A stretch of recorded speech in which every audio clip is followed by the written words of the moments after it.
Hello ব্যবসা, আসসালামু আলাইকুম। আজকে আপনাদের জন্য স্পেশালি একটা নতুন ভিডিও নিয়ে হাজির হয়েছি। আজকে আমি আপনাদের দেখাবো বাসায় কিভাবে অদ্ভুত একটা লাচ্ছি বানিয়ে খাবেন। আর যেহেতু একটা গরম, প্রচুর গরম, এই তীব্র গরমে একটা প্রশান্তির ব্যাপার আছে।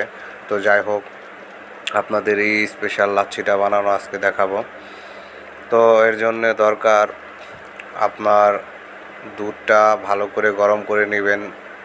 দুধের ভিতরে এলাচ দিয়ে দুধটা ভালো করে গরম করে নিয়েছি। তারপরে দুধটা ব্লেন্ডারে ঢেলে দিয়েছি। তারপরে 2 প্যাকেট পাউডার দুধ দিয়ে দিয়েছি। তারপরে হচ্ছে চিনি দিয়ে দিয়েছি পরিমাণ মতো। তারপরে দই দিয়ে দিচ্ছি পরিমাণ মতো।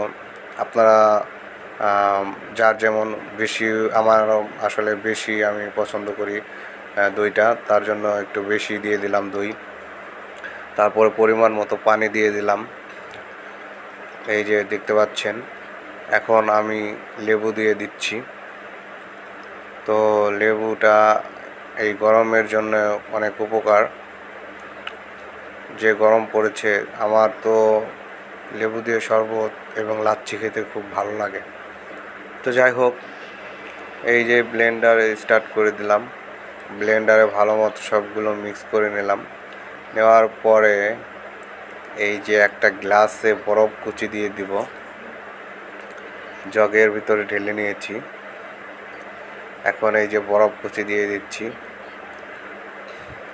এই বরফ কুচি আসলে একটা কি বলবো, মানে গরমের দিনে এই শরবতের ভিতরে বরফ কুচি দিয়ে শরবত খেতে আমার এত অস্থির লাগে, এত ভালো লাগে, ওয়াও লাগে এক কথায়। যাই হোক, এই যে শরবতটা ঢেলে নিয়েছি গ্লাসের ভিতরে, বরফ কুচি আছে সাথে। চুমুকে চুমুকে প্রশান্তি, ওয়াও, অসাধারণ।